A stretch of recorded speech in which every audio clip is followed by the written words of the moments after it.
Y hoy llegamos al libro de Malaquías, el último libro del Antiguo Testamento. Malaquías es quien cierra el telón en el Antiguo Testamento. Él tiene la última palabra. Él es el último de una larga línea de profetas que predijeron la venida del Mesías. En realidad, aunque tengamos que ir hasta 1000 años atrás, uno puede ver que a través de los siglos Dios estaba aumentando el tempo, es decir, el ritmo, al decirle a la gente en cuanto a la venida del Mesías. Y la última voz que se escucha es la de este hombre, Malaquías. Ahora pensamos de él como si fuera un locutor radial del Señor, y vamos a ver por qué dentro de algunos instantes. Es como si él estuviera diciendo, la próxima voz que escuchará es la de Juan el Bautista dentro de 400 años. Bueno, 400 años es mucho tiempo para esperar la identificación de la emisora. Y Malaquías, aunque no sabemos mucho en cuanto a él, era una persona interesante. Vamos a ver que él tenía un maravilloso sentido del humor. No creemos que uno pueda ser un profeta o un predicador sin un buen sentido del humor. Y si usted, amigo oyente, no ha descubierto buen humor en la Biblia, pues no la está leyendo correctamente. Pero uno encuentra que este hombre Malaquías, de una manera muy directa, era un mensajero. Y su nombre en realidad significa eso precisamente, mi mensajero. Ahora la Septuaginta presenta su nombre como que significa un ángel. Y un ángel era un mensajero. Ese era el título, y a veces un ángel podría ser humano o divino. Nosotros hemos asociado a los ángeles con las criaturas sobrenaturales, y probablemente esté bien. Pero un ángel era un mensajero. Y su nombre, el nombre Malaquías, significa eso precisamente, mensajero. En realidad ha habido algunos padres de la iglesia que han opinado que él era un ángel, que fue un ángel quien escribió esto.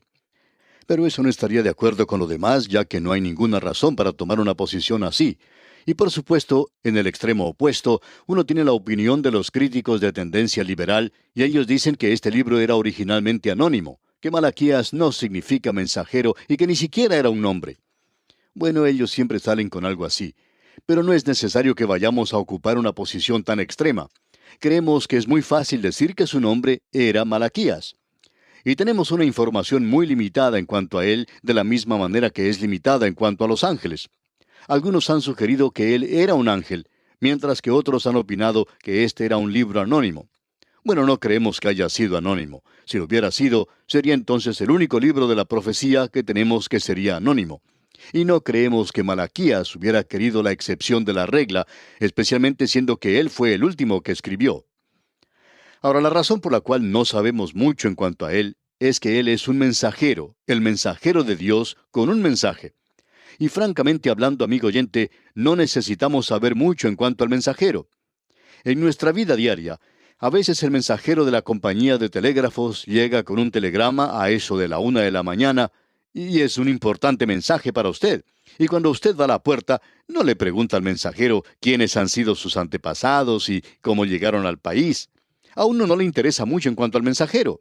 No le interesa cómo llegó su familia al país, y eso es así especialmente si él viene a la 1 de la mañana. Uno no está interesado en eso. La realidad es que ni siquiera le pregunta el nombre. Lo importante es el mensaje que él trajo. Bueno, Malaquías era sencillamente este mensajero, y no tenemos su nombre. En realidad, el Espíritu de Dios usa ese mismo método allá en el Evangelio según San Marcos. Usted se ha dado cuenta que los 4 evangelios presentan a Cristo de una forma diferente. Mateo lo presenta como rey, pero si Él es el rey, entonces tiene que ser del linaje de David. Y es así como comienza el Evangelio de Mateo, el libro de las generaciones de Jesucristo, hijo de David. Eso es lo importante, que Él sea el hijo de David porque le está presentando a Él como el rey. Pero cuando uno llega al Evangelio de Marcos, que le presenta como el siervo de Dios, entonces a uno no le preocupa, por lo menos no le preocupa a Marcos, el presentar su genealogía. Por lo menos no está allí. Lo importante en cuanto a un siervo es si puede hacer su trabajo. Eso es lo que él quiere de cualquiera que viene a un lugar a servirle. ¿Puede esa persona hacer el trabajo? Y Marcos sabe que el Señor Jesucristo puede hacer ese trabajo. Y así fue como sucedió. Así es que aquí en Malaquías encontramos que se utiliza el mismo método. Ahora existen diferentes opiniones en cuanto a la fecha en que él escribió. En nuestras notas necesitamos hacer una corrección. No sabemos cómo se cometió ese error, pero allí dice que fue en el año 297 antes de Cristo.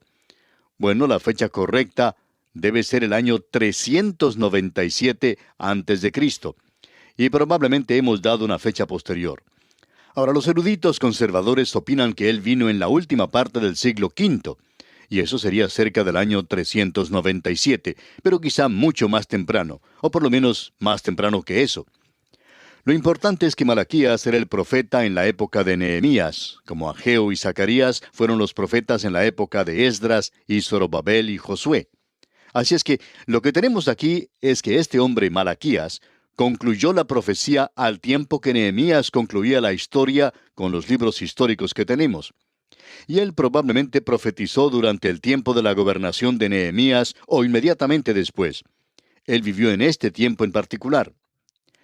Ahora dijimos que él era un mensajero, y lo importante de esto es el mensaje. Queremos decir algo en cuanto a esto antes de entrar en este estudio.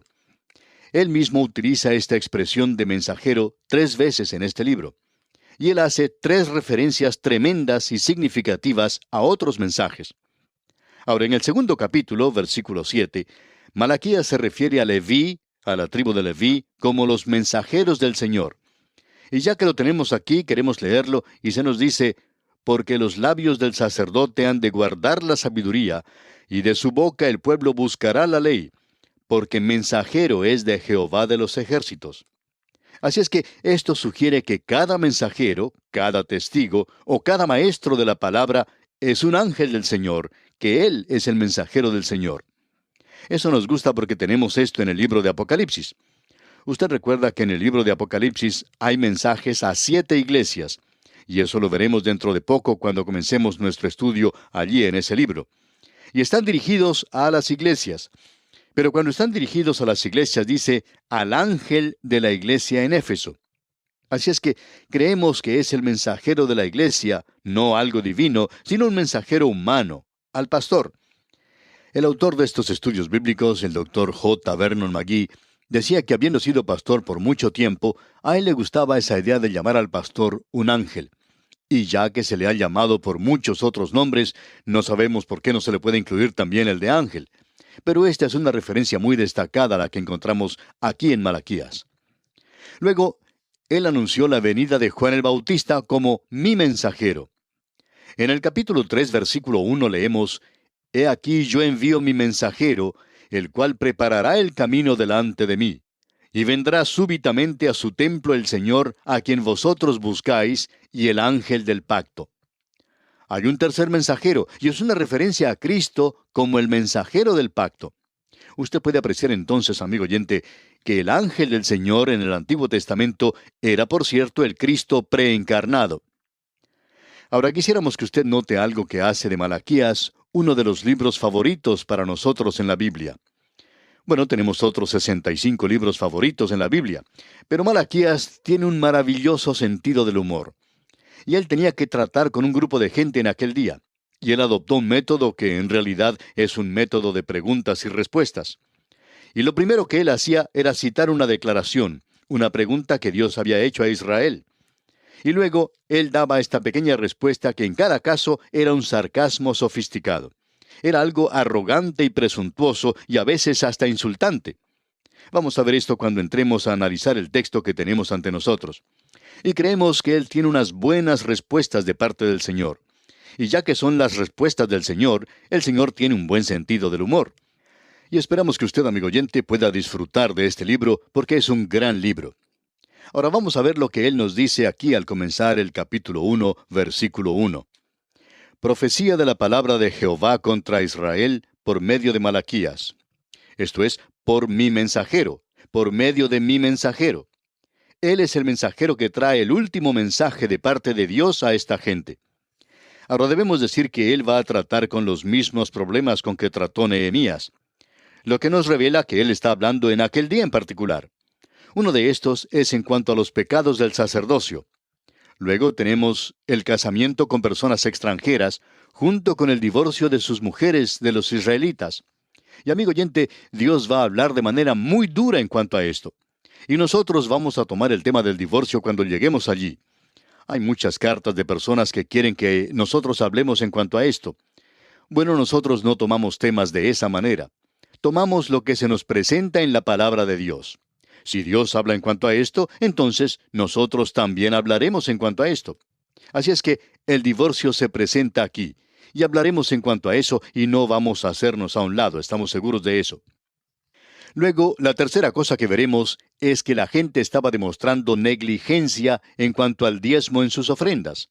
Y amigo oyente, a usted no le va a gustar lo que Dios tiene que decir en cuanto a aquellos que, como usted sabe, estaban engañando a los demás en cuanto a lo que estaban dando para el Señor.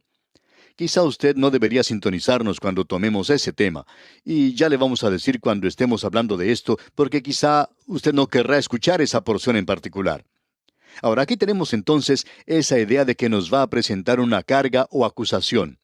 Una carga o acusación es un juicio, como ya hemos visto, un juicio de parte de Dios. Y aquí tendremos una reprensión dura y severa de parte de Dios. Él se está dirigiendo aquí, y queremos que usted note esto, Él se está dirigiendo aquí a Israel, es decir, a las 12 tribus. Es interesante notar que estas tribus nunca se perdieron como algunos piensan. Parece que se hubieran perdido para algunas personas hoy, pero nunca han estado perdidas en ningún sentido en la palabra de Dios. Bien, comencemos con el versículo 1 de este capítulo 1 de Malaquías. Profecía de la palabra de Jehová contra Israel por medio de Malaquías.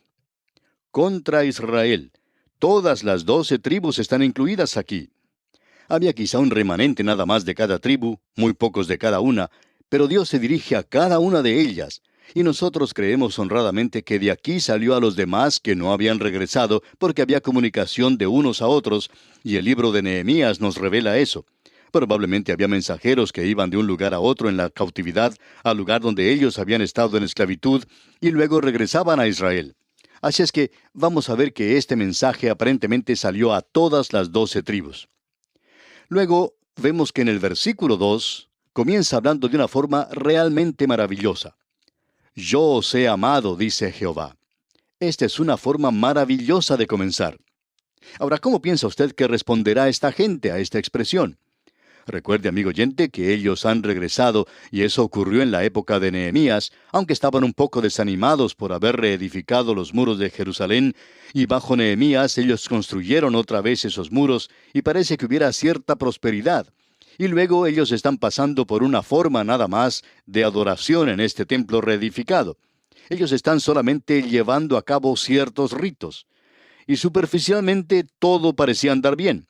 Pero amigo oyente, debemos decirle que eran grupos sarcásticos, sofisticados, y Dios les dice, yo os he amado, dice Jehová. Y escuche usted lo que dice esta gente. Y dijisteis, ¿en qué nos amaste? ¿Cómo le parece, amigo oyente? ¿Puede usted imaginarse que esta gente tuviera la audacia de hablarle a Dios de esa manera? ¿En qué nos amaste? No estamos seguros, pero quizá haya personas que hablen de la misma manera en la iglesia, que hagan la misma pregunta. Dicen, mire lo que nos está sucediendo hoy. ¿Cómo pueden decir ustedes que Dios nos ama? Bueno, Dios le presentó a esta gente claramente desde el principio que Él les amaba. Y es interesante notar que hay que recorrer la Biblia por un buen trecho antes de que se pueda ver donde Dios le dice a alguna persona que la ama. Pero si usted va al libro de Deuteronomio, y para entonces ya ha pasado con Moisés, y ha llegado al desierto y ha estado allí por 40 años, y sería muy difícil hacerle creer a alguna persona que Dios les ama. Pero en el capítulo 10 de Deuteronomio, versículo 15, podemos ver lo que Él les dice a ellos.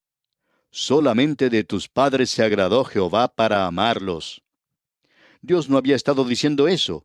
Usted tiene que pasar a través de la época del diluvio y aún después de eso. Dios nunca le dijo a nadie, nunca le dijo a Abraham que le amaba, pero Él le amaba. Lo que queremos señalar, amigo oyente, es que Dios no tenía ningún apuro en dejar que la humanidad se enterara de que Él la amaba. Pero aquí dice, solamente de tus padres se agradó Jehová para amarlos, y escogió su descendencia después de ellos, a vosotros, de entre todos los pueblos, como en este día. Bueno, Dios está preparado a probar su respuesta. Y la respuesta de Dios es esta. Escuche usted aquí en los versículos 2 y 3 de Malaquías, capítulo 1. Yo os he amado, dice Jehová. Y dijisteis, ¿en qué nos amaste? ¿No era Esaú hermano de Jacob? Dice Jehová.